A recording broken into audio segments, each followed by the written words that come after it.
warahmatullahi wabarakatuh. Waalaikumsalam warahmatullahi wabarakatuh.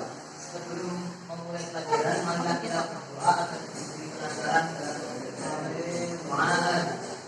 Bismillahirrahmanirrahim. Raditu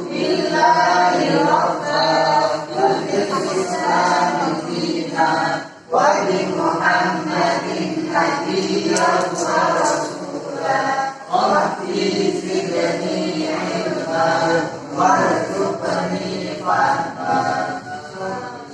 Rabbal alamin. Bagaimana kabarnya?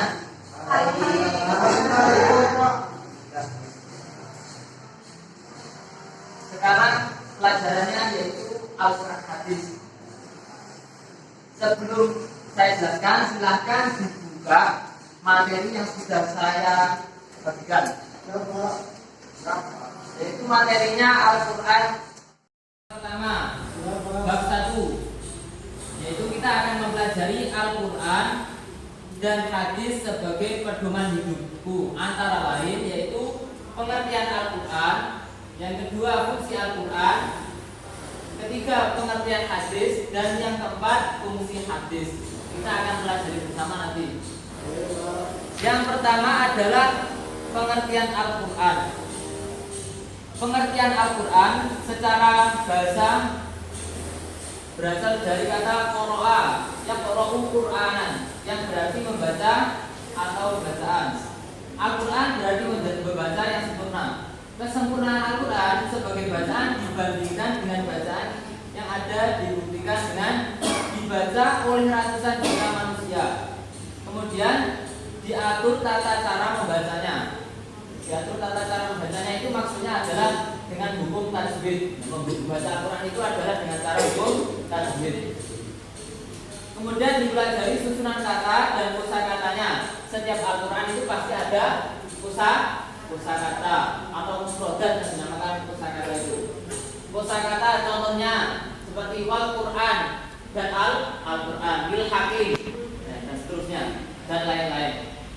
Sedangkan menurut istilah Al-Quran adalah wahyu Allah yang diturunkan kepada Nabi Muhammad SAW secara berangsur-angsur melalui malaikat Jibril dan membacanya kepada Jibril. Jadi Al-Quran itu adalah wahyu Allah yang diturunkan kepada Nabi Muhammad, atau disebut mukjizat Nabi Muhammad itu adalah Al-Quran secara berangsur-angsur dan kemudian melalui malaikat Jibril, dan apabila membaca itu bernilai ibadah. Yang mendengarkan saja ibadah, apalagi yang membaca ibadah. Selanjutnya hadis.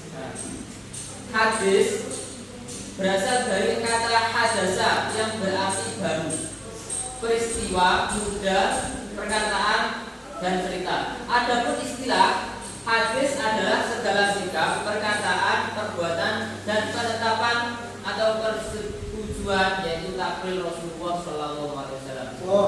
Jadi semua sikap, perkataan, perbuatan Rasulullah itu disebut hadis. Secara harfiah, hadis berarti jalan hidup yang dibiasakan. Berarti berita, perkataan yang dihafalkan, disebarkan, dan ditradisikan oleh para sahabat, tabi'in, dan para ulama. Itu adalah pengertian secara harfiah. Kemudian fungsi Al-Quran. Silakan dibuka halaman 6. Fungsi Al-Quran. Ya, halaman 6. Al-Quran sebagai kitab Allah Subhanahu wa Ta'ala menempati posisi sumber sebagai sumber pertama dan utama dari seluruh ajaran Islam. Karena salah satu sumber hukum Islam itu yang pertama adalah Al-Quran, yang kedua apa? Hadis, yang ketiga dan yang keempat yang kita pelajari adalah Al-Quran dan hadis.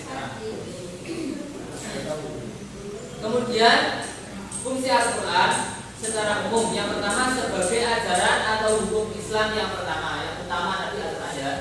Kemudian sebagai konfirmasi dan informasi terhadap hal-hal yang tidak dapat diketahui oleh akal.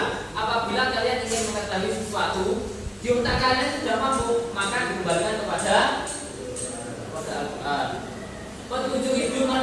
jalan yang lurus tentang berbagai hal, walaupun petunjuk tersebut terkadang bersifat umum yang menghendaki penjabaran dan perincian. Yaitu petunjuk Al-Quran adalah petunjuk hidup manusia ke jalan yang lurus sebagai pengontrol, pengoreksi terhadap ajaran masa lalu, yaitu Injil, Zabur, dan Taurat. Pengontrol, sebagai pengontrol. Kitab yang pertama adalah Al-Quran. Kemudian fungsi hadis secara umum adalah sebagai ajaran atau hukum Islam yang kedua setelah Al-Quran. Yang pertama tadi apa? Al-Quran. Dan yang kedua jadi sekarang kita fungsi hadis mempunyai peranan yang sangat penting terhadap keberadaan Al-Quran, karena sebagian ayat Al-Quran memang merupakan ayat-ayat yang membutuhkan penjelasan dan perincian. Oleh karena itu, hadis memiliki peran, yaitu satu, fungsi hadis terhadap Al-Quran mengukuhkan hukum yang sudah ada dalam Al-Quran. Jadi hukum yang Al-Quran sudah ada itu bukan lagi untuk hadis. Merinci ayat Al-Quran yang global, dirincikan, artinya ditafsirkan, menetapkan hukum yang belum terdapat dalam Al-Quran, membatasi keumuman ayat Al-Quran. Dari penjelasan tersebut kita dapat mengambil kesimpulan pengertian Al-Quran tadi sudah jelaskan adalah apa tadi? Al-Quran adalah wahyu Allah yang diturunkan kepada Nabi Muhammad, merendahkan Jibril dengan cara berangsur ibadah. Karena hadis adalah peristiwa, perkataan, cerita yang disadarkan oleh Rasulullah. Sekarang saya akan membagikan kelompok. Ini sebelumnya saya tadi sudah mengatakan kalau pembelajaran kali ini ada dua metode, yaitu metode ceramah dan metode diskusi atau kelompok. Sekarang metode ceramah sudah selesai, sekarang diganti dengan metode asosiasi dengan metode kelompok atau diskusi. Nah, di sini akan saya membagi kelompok dua kelompok, yang putra dan yang putri sendiri. Di halaman berapa, Pak? Halaman 7 silakan buka. Halaman 7 ya, Pak? Ya, halaman 7. Ya. Halaman 7 itu kan ada apa? Diskusilah, membahaskan pikiran. Yang pertama ini kelompok 1 ya. Ini kelompok 2. Diskusi 1, diskusi 2. Nah, di sini silakan itu dibaca. Al-Quran dan hadis sebagai pedoman hidup manusia tentu memiliki fungsi yang banyak sekali dan seterusnya. Itu silakan diisi. Ya. Kemudian yang diskusi 2, cintakah kalian kepada Al-Quran dan hadis? Dan seterusnya itu silakan diisi. Kemudian dijawab. Setelah dijawab, nanti silakan masuk ke depan untuk apa? Dibaca jawabannya. Silakan bisa dimulai dari sekarang. Halaman 7 ya, Pak? Halaman 7 ya.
Ya, intinya dari sekian pertanyaan itu, intinya memfungsikan Al-Quran dan hadis dalam kehidupan kalian itu apa? Ya, saya beri contoh salah satu ya. Ya, mengamalkan isi Al-Quran. Nah, itu adalah contoh memfungsikan. Silakan yang lain bisa dikembangkan.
Kita tunggu yang kelompok sebelahnya.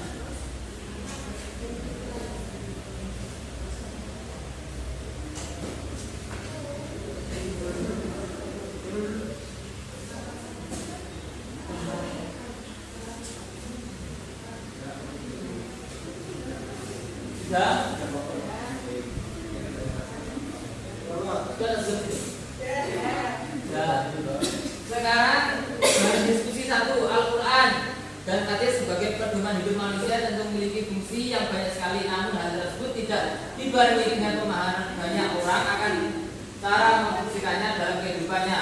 Diskusikan dengan temanmu tentang hal yang dapat kalian lakukan dalam rangka memfungsikan Al-Quran dan hadis dalam kehidupanmu. Silakan maju dibaca. Diskusi satu di sini.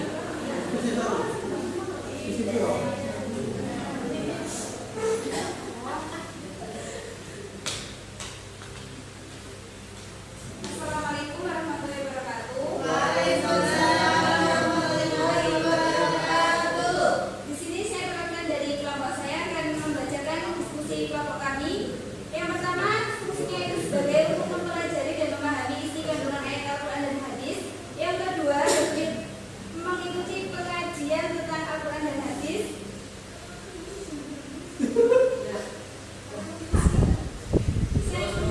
Selanjutnya membaca Al-Quran setiap hari atau sesudah mengerjakan ibadah sholat wajib. Terima kasih.